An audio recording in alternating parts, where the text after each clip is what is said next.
कराची में मुजरिमों को सजाएं दिलवाने के लिए पढ़ी लिखी लड़कियों और लड़कों के ग्रुप ने इनकलाबी काम शुरू कर दिया है। कौम की बेटियों की मजबूरियों का सौदा करने वाले जानी, बदकार और रिश्वतखोर अनासर के खिलाफ सबूत इकट्ठे करके इन्हें अदालतों में पेश करते हैं और इबरतनाक सजाएं दिलवा रहे हैं, जिसके बदले ये कोई फीस चार्ज नहीं करते। उर्दू पॉइंट की वीडियोस देखने के लिए हमारा चैनल सब्सक्राइब कीजिए और बेल के आइकन पर क्लिक कीजिए ताकि आप हमारी तमाम आने वाली वीडियो से बाखबर रह सकें। अस्सलाम वालेकुम नाज़रीन, उर्दू पॉइंट में खुशामदीद। मैं हूं आपका मेज़बान ज़ुहैब मंशा। नाज़रीन, बॉलीवुड की एक फ़िल्म थी उंगली, उसमें एक उंगली गैंग होता है जो कि एक महसूस और मुनफरिद तरीके से काम करता है जराइम के खात्मे के लिए। वो एक फ़िल्म थी, वो एक तसव्वुराती दुनिया थी, लेकिन हकीकी तौर पे कराची में एक ऐसा ग्रुप है जो कि टीम हेल्पर के नाम से काम कर रहा है। इसका जो तरीक़ेकार है उनसे काफ़ी मुख्तलिफ है, बल्कि ज़बरदस्त है। वो उंगली गैंग जो कि फ़िल्म में दिखाया गया है, वो उन लोगों को उठाता था, उनकी वीडियो बनाता था और उन्हें सोशल मीडिया पर वायरल करता था। लेकिन ये ग्रुप स्टिंग ऑपरेशन करके, मसलन इनके बहुत सारे जो केसेस हैं जो इन्हें सॉल्व किए हैं। एक शख्स है जो कि ख़वातीन को बुलाता है जॉब के लिए और जब वो जाती हैं तो अपनी गाड़ी में उन्हें हरेस करता है। उसके बाद ये हमारे अकब में आपको ये खातून नज़र आ रही हैं, ये जाती हैं वीडियो कैम लगाकर वीडियो बनाती हैं और उस वीडियो को एज एविडेंस कोर्ट में पेश करके ये सज़ाएं दिलवाती हैं। इसके अलावा बड़े मुश्किल, बड़े ख़तरनाक और बड़े कामयाब स्टिंग ऑपरेशन इस टीम ने किए हैं। इस टीम से मिलते हैं, इनसे जानते हैं कि इन्होंने कब इस काम का आगाज़ किया, अब तक कितने केसेस ये सॉल्व कर चुके हैं, इनको किन मुश्किलात का सामना करना पड़ता है, इस तरह का क्रिएटिव और ख़तरनाक आइडिया इनके जहन में कैसे आया, ये किसका आइडिया था, ये कितने लोग हैं जो इस टीम में काम कर रहे हैं, और अगर हम में से, आप में से कोई इनसे रब्ता करना चाहे तो वो कैसे कर सकता है। आइए मिलते हैं। अब तक आपने कौन कौन सा केस जो है वो सॉल्व किया है, कौन सा हल करवाया है, कितनों को सज़ा हुई है? सज़ा तो अभी ट्रायल चल रहे हैं, तकरीबन 3 से 4 केसेस के, और कुछ एक ऐसा था जो सगी मामू और भांजी का था, वो जो ना भांजी ने फैमिली के दबाव में आकर माफ़ कर दिया था। तो कुछ ऐसे हैं जो माफ़ कर दिए गए थे फैमिली के दबाव में आके, खुद लड़कियों ने या उनके घर वालों ने, और कुछ ऐसे हैं जिनमें हम खुद विक्टिम हैं और ख़ुद हम मुद्दई बने में, तो वो केसेस अभी तक चल रहे हैं। सही। व्यूवर्स, इनके पास तरह तरह के केसेस आते हैं, लेकिन जो सबसे ज़्यादा केसेस आते हैं वो ये होते हैं कि लड़कियों को जॉब के लिए बुलाया जाता है और जब वो जाती हैं तो उन्हें हरेस किया जाता है।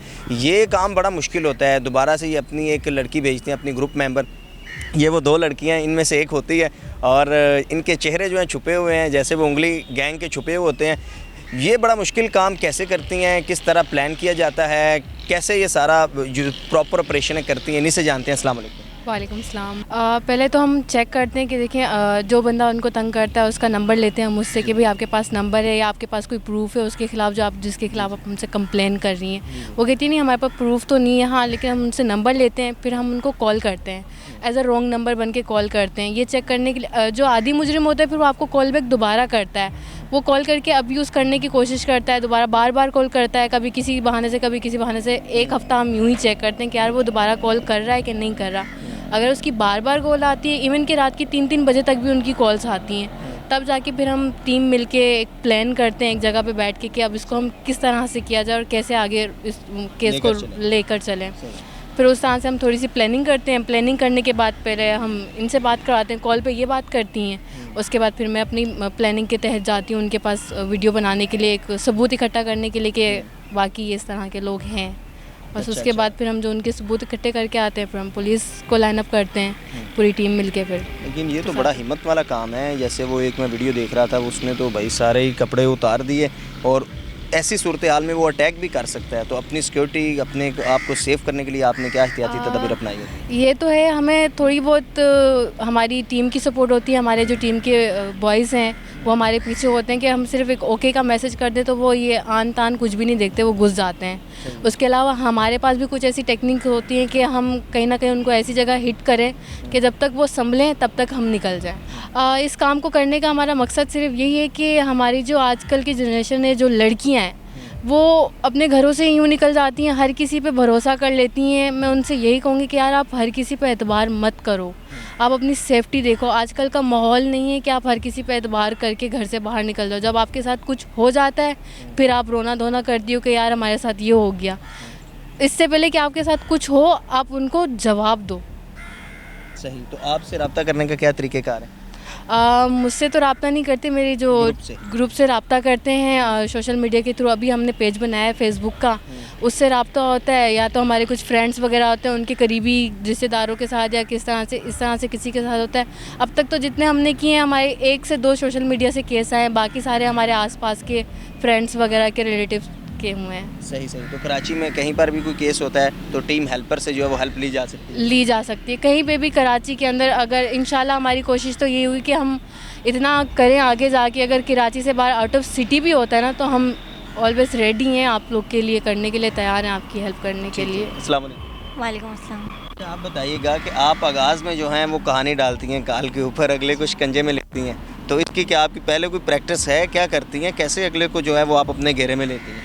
नहीं, प्रैक्टिस नहीं है, बस करना है तो फिर करना है।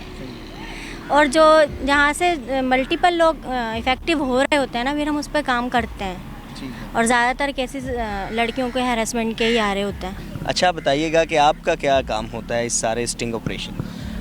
लोग प्रॉपर जो बंदा होता है, कोई ब्लैकमेलिंग जैसे कर रहा है, कोई भी कर रहा है, उसके हम लोग रैकी वगैरह करते हैं, प्रॉपर मतलब उसका पीछा वगैरह करना, सबूत इकट्ठे करना उसके खिलाफ। ठीक है, जितने लोगों को आपने पकड़वाया उनको सज़ाएं हो चुकी हैं, जेल के अंदर है? कुछ को सज़ाएं हो चुकी हैं, कुछ को नहीं हुई है, क्योंकि पीछे हट गए थे कुछ लोग फैमिली के दबाव की वजह से, तो उनको ये तो बड़ा ख़तरनाक भी काम है, इससे कभी डर चर नहीं लगा? नहीं, जो लोग हैं जो इस तरह के काम कर रहे हैं, जो इस तरह हरेस कर रहे हैं, ये तो काफ़ी ख़तरनाक लोग हैं। हाँ, होते हैं, काफ़ी ख़तरनाक होते हैं, धमकियाँ भी मिलती हैं आगे से, लेकिन अब क्या कर सकते हैं, किसी ना किसी को तो करना ही है। अब हमने स्टार्ट किया है तो अब आगे लेके चल रहे हैं इंशाल्लाह। इसको क्या मिली हैं? जी बिल्कुल मिलती है। तो जान से मारने की मिली हुई है। अच्छा जी, ठीक है। कि अगर नज़र आ गए तो शूट कर दिया जाएगा आपको। तो वहाँ पर भी आपने चेहरे ढके होते हैं? नहीं, फेस खुला हुआ होता है। उस वक्त तो हम आवाम की तरह है ना, आवाम में घुल मिल के जो भी काम कर रहे होते हैं वो कर रहे होते हैं। तो ये सारा आइडिया इन 4 लोगों में से किसका था? ये सारा आइडिया हम चारों का ही था, सब ने मिलके किया कि हमारी एक फ्रेंड, वैसे हम बेसिकली शुरू से फ्रेंड्स नहीं हैं, हम अलग अलग जगहों से मिले, हम दोनों कोचिंग से मिले। अच्छा। फिर कोचिंग से ये फ्रेंड मतलब एक दूसरे से जान पहचान हुई। हमारी एक फ्रेंड के साथ जो सीन हुआ, मेरे टीम मेंबर आपको बता चुके हैं। तो हमने जब उस काम को किया, हमें वहाँ से हिम्मत मिली, हमने कहा अब हम इसमें कामयाब हो गए ना, हमें क्यों ना टीम बना लें। कोई मुनफरिद वाक़या वो आप बता रही थी, वो कौन सा था जो मियाँ बीवी वाला था? अब तक का जो है अभी उस पर काम कर रहे हैं हम लोग। इंशाल्लाह जैसे ही हमारा वो काम हो जाएगा तो उसके बाद ही हम आगे बोल पाएंगे। वो केस है क्या, वो ज़रा बता दें। वो केस कुछ इस तरह से कि एक लड़की और बेवा लड़की होती है, वो जॉब कर रही होती है एक फैक्ट्री में। तो एक लड़का होता है निकम्मा निखट्टू किस्म का, और उसको कमाने का तो है नहीं शौक। अब वो एक देखता है कि लड़की काम कर रही है, काम वाली कमाने वाली है, मेरा खर्चा उठा लेगी, तो उससे शादी कर लेता है। जब वो लड़की 4 साल बाद थोड़ी बीमार होने लग जाती है और थोड़ा काम नहीं कर सकती, वो लड़की उस लड़के से कहती है कि यार अब मैं काम नहीं कर सकती, तो आपको करना पड़ेगा। फिर उस 15 दिन बाद लड़का गायब हो जाता है। अब हमारा उसी पे काम चल रहा है, देखें अल्लाह करे इंशाल्लाह हम इस पे भी कामयाब हो जाएं। अच्छा, अब तक का कोई मुनफरिद केस हो वो आप बता दें जो बड़ा इंटरेस्टिंग हो। ज़ाहिर है इस तरह के मैं तो स्टोरीज सुन रहा हूँ, बड़ी डिफरेंट है, हमारी ऑडियंस भी सुने। अब तक का सबसे समझ लें बेहतरीन या कॉमेडी टाइप समझ लें वो ये था कि हमने अपनी मेंबर, जब हम ज़्यादा केसेस के ज़रिए सिटी कोर्ट या मलिर कोर्ट जहाँ भी हमारा जाना हो रहा है, तो हमने अपनी मेंबर की बैग में जो है ना गुटखा मावा जो मना है पाकिस्तान में, तो वो हमने उसके बैग में डाला। हमने चेकिंग हुई उसकी, हमारी नुमाइंदा की, तो उसने पकड़ लिया। पकड़ने के बाद वो वीडियो बनाने लगी जो पुलिस एहलकार थे कि आपको तो जेल होगी और ये होगा वो होगा। तो जस्ट सिर्फ 500 रुपये दिए मैंने, अपनी मेंबर को हमने छुड़वा लिया। फिर हमने जब अपनी मेंबर को छुड़वा लिया, उसके बाद हम दोबारा गए, हमने कहा सर 500 रुपये और देने, जो हमारा गुटखा मावा आपने लिया वो भी दे दें। अच्छा, वो कौन, पुलिस वाले थे? पुलिस वाली थे। तो नाजरीन, ये वो टीम हेल्पर्स थी और इस वक्त कराची के अंदर ये बड़ा ज़बरदस्त काम कर रहे हैं, जराइम के खात्मे के लिए बड़े सरगर्म हैं। और बिलखसूस मैं इन लड़कियों को जो है वो दाद दूंगा कि इतना ख़तरनाक काम ये करती हैं। मैंने वीडियोस देखी हैं कि एक कमरे में ये गई हैं, वो शख्स जो है बड़ा नेक परहेज़गार खुद को बता रहा है, वो सोशल वर्क भी बहुत ज़्यादा करता है, लोगों को इमदाद भी करता है, लेकिन जैसे ही कमरे में ये दाखिल होते हैं तो वो सारे कपड़े उतार देता है। तो फिर ऐसी सूरत हाल में बाहर निकलना, खुद को प्रोटेक्ट करना बड़ा मुश्किल होता है। एक और वाक़या था, एक शख्स था जो कि कि लड़कियों को जॉब के लिए अपनी गाड़ी में बुलवाता था और गाड़ी में हरेस करता था। वो वीडियोस भी सोशल मीडिया पर इस वक्त मौजूद हैं और काफ़ी वायरल हैं। वो यही लड़की थी, लेकिन उस वक्त कैमरे के पीछे थी, और अब भी जो आप इनका इस तरह ही चेहरा देख सकते हैं, ज़ाहिर है इन्होंने इस तरह काम करना है। तो बहरहाल जराइम के खात्मे के लिए ये काम कर रहे हैं, और इनका एक छोटी सी रिक्वेस्ट है कि पुलिस इनसे तावन करे, डॉक्टर्स हजरात तावन करें, तो पाकिस्तान और बिलखुसूस कराची से जराइम काफ़ी हद तक नीचे हो जाएगा। चूँकि इस तरह के स्टिंग ऑपरेशन से लोग डर जाएंगे। जो कर भी रहे हैं ना, वो एक दो को देखें यार ये हो जाता है, तो वो वहीं पर रुक जाएगा, स्टॉप आ जाएगा। अपने मेज़बान से मंशा को इजाज़त दीजिए। अल्लाह हाफिज़।